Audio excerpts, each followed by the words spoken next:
Hey guys, today you have a timed synthesis right that will be due. So I want to just go over a little bit of a review of what we've been talking about with synthesis, and then I want to guide you through a practice of how to do this. So you're gonna need your essays. That we've been working with. So the George Orwell, the Gretchen McCulloch, the Chomsky, the Krauthammer, the Ansel Dua, whatever you have about language for arrival. And I need you to pull those out now. All right, the other thing that you will need is a piece of paper, or you can do this in a Google Doc while you are watching me, whatever works best for you, because I am going to give you a little bit of instruction, have you pause my video, take a second to follow the instructions, and then restart my video, because this is going to work best if you do it along with me. If we were in class, I would, time you and say, okay, you have 3 minutes now to write a thesis statement, etc., etc. We've done this a lot before, but it will be very useful for you to go through it. When you are done, you are going to submit whatever you did with that exercise. Just know that I'm going to give you full credits for trying it out. I just want to see that you actually tried it out. I got to hold you accountable in some way. All right, so for this one, we are going to deal with this question from our central questions. How does language evolve? And I've kind of prepped ahead of time to show you how I would respond to that in a thesis statement. Language evolves through the recognition of a creative act, which then adapts itself to pre-existing systems of power. Now, what I am interested in here is how it starts with this creative act, right? But it takes, like, somebody invents a word, for example, someone at some point invented the word yeet, to go back to that, your favorite word, the young people's favorite word these days. Someone invented that word, right? And it was a creative act inventing that word, but what actually gains traction is the recognition of that word as creative, also needed, right? Maybe I might think about that in my thesis statement, but it's like there was some perceived need for this, or some way that at least a minority of people decided, oh, this is a useful term for us. So they recognize that. And then as that language gains traction, and as more and more people recognize that creative act, the word adapts itself into pre-existing systems of power. So whoever invented the word yeet is never going to be recognized for that, or if they are, it's going to be shuffled to the side very quickly. And instead, it's going to kind of fit itself into hierarchies that we already have. So adapt itself into pre-existing systems of power. I mean, the way that I anticipate this happening is you are going to hear Joe Biden use the word yeet, and it's going to feel very painful for you and for me as I watch him pandering to the youth and whatever. It's one of the reasons that Bernie Sanders is so appealing to a lot of people, is because he doesn't do that kind of thing in some ways, but I'm getting off track. He totally does. It's just in a more maybe subtle way. But this is like what happens when we hear Hillary Clinton say lit, that something was lit. Like, it's the creation of the language itself does not adapt. Like, it does not create a new power structure at all. The person who originally came up with that term, and the small minority, I don't know, 4chan or something, that started using that term, will be pushed aside in favor of a pre-existing hierarchy, right? So that's my thesis statement. I want you now to pause the video, and I want you to write a thesis statement that answers this question: how does language evolve? Okay, so you have a thesis statement in front of you. Now, look and make sure that your thesis statement is focused enough that you could write a argument paper on it, maybe a 2 to 3 page argument paper. If it's too broad and it's trying to encompass too much about language evolution, you might think about pausing again and narrowing that thesis down. Mine is going to be pretty broad. I anticipate this is more of a 3 to 4 page argument paper. So I could probably try to limit it, but if you're happy with your thesis, let's move on. So now I've done my outline, which we have been talking about a ton. I say language does evolve. This is not something to be terrified about. It's always been the case that language constantly evolves. It's how we get language in the first place. Number 2, the initial stages of language evolution include inspired acts of creativity. I'm going to lean heavily on Chomsky for this. Because I do think that those acts of creativity are pretty amazing. Think of all the terms that Shakespeare sort of came up with. Actually, Adeline was talking to me about this through email, about how authors like Shakespeare or Lewis Carroll in Alice in Wonderland will invent these words, and through context, we as the reader will just sort of accept what they mean, and very quickly those words will become a part of common vernacular. So I want to talk about Chomsky with that, and then Ansel Dua, the way that she kind of mashed words together in this thing that we might call Spanglish, but she takes sort of offense, well, not offense to that idea, but she says, no, this is like bordered language, right? Number 3, these creative acts are recognized by a growing minority for their usefulness and artistic merit. The evolving language then gets appropriated by the majority. And then with that, I'm going to start talking about Krauthammer a little bit. Those in power are particularly adept at appropriating the evolving language.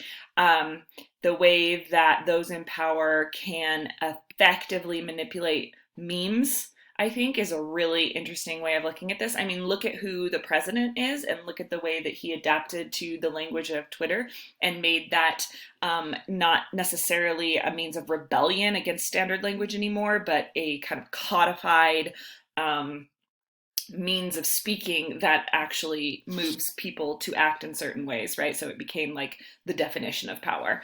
And then my last paragraph, I'm going to rely mostly on my own argument, which says power structures manipulate the new language and then absorb the new language until it is no longer a creative act and it just becomes like derivative. Derivative means like you are using it in the exact same way that everybody else has been using it. So it's no longer like exciting that you're inventing a term. It's just the way that any old language acts. Okay, so now pause my video again. And your outline, it doesn't have to be much longer than this. I want it to be about this specific. So what are you going to talk about, in what order? And then notice how I have put my intended sources to the side. In your imaginary essay on this topic, you need to be able to use at least 3 sources. I have 1, 2, 3, 4, 5. All right, so I'm covered. I'm good. But remember, we have Arrival, we have the synthesis essay, and it just depends on how your essay, or sorry, we have the census information. It just depends on how your essay is developing. That's the sources that you'll use. Okay, pause it again. Okay, now we're going to practice writing a paragraph with this thesis statement and outline. I am going to write my paragraph. I'm going to write this paragraph. Language does evolve. It's just not something to be terrified about because it's always been the case. I'm going to write that paragraph. You can choose whichever paragraph from your outline you would like to practice writing. So if there's one that you feel like you have a good handle on, maybe choose that one. Because sometimes, like, as you're writing, always as you're writing, your ideas sort of develop as you go along. So choose one that, that you feel like, I know what my argument is in this paragraph. Maybe the easiest one to write. Now, what we're going to practice right now is getting your sources talking. I keep saying that, and I'm seeing that people are starting to implement that in their argument papers, which is very exciting. We definitely want to do that in synthesis, because remember, we're imagining this conversation with all these different sources, and they are all contributing their opinions, and you're kind of the discussion leader, but you are also somebody who needs to make your own opinions clear. So you're being a good speaker and listener, where you're saying, oh, Orwell says this and McCulloch says this. Am I right, guys? Like, you're saying both these things, and this is how I'm going to contribute to this discussion as well. So you need to have, in short, you need to have at least 2 sources per paragraph some of the time. There need to be at least a couple paragraphs in your essay where there are 2 sources in conversation with each other. So for mine, I chose somebody who is very much against language evolving, and somebody who seems far more, I'm going to say realistic about evolving language, but also just like more millennial about it, right? Like, she seems to understand that evolving language does not always have to be the scary kind of political thing that Orwell says it is.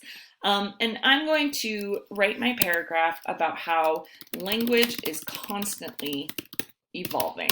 I think I want to add a is and has always been constantly evolving, so that I get the force of like how I am saying that this is nothing new. Like, the act of evolution is permanent. Ooh, what a cool irony there. Anyway, so anyway, language is and has always been constantly evolving. Okay, pause my video, write a topic sentence. It does not have to be complex. What we are practicing right now is getting sources talking, right? Okay, so then I'm going to kind of explain this idea a little bit. And this is going to be messy, right? Because I'm doing it with you. I swear I didn't write this already. So, no, I already said the word constantly. Words continually adapt to different contexts, shifting and changing as history unfolds. That's all right. Words continually adapt to different contexts, shifting and changing as history unfolds, with the introduction of new social situations. New words become necessary to describe our thoughts, reactions, and emotions. Okay, something like that. And then I want to start talking a little bit about how this scares some people, namely Orwell. The idea that denotations and connotations are impermanent can be unsettling. It's not like terrifying, right? It's like a more minor thing. The idea that denotations and connotations are impermanent can be unsettling. Let's add a because it seems to undercut objective meaning. Like, basically what I am saying is that when language is changing, it makes people, namely Orwell, a little bit afraid that their language is going to be undone, and that by undoing that language, by canceling out that language, it's like you're saying that you're canceling out the idea that truth exists somewhere in the world. So if you change the meaning of a word like fascist, and his essay is talking about that, it's like you're going to sort of erase the fact that fascism ever existed and ever had like real physical consequences for people. So okay, so I want you now to pause my video and get to this point in your paragraph. Actually, I'm going to end the video here, but get to this point in your paragraph where you have explained, I'm pointing at the screen like you can see this, you have explained your topic sentence thoroughly. Do you notice how much argumentation I have here before I get to my sources? That's really important because that means that you're centralizing your own argument. So get to that point and then watch the next video.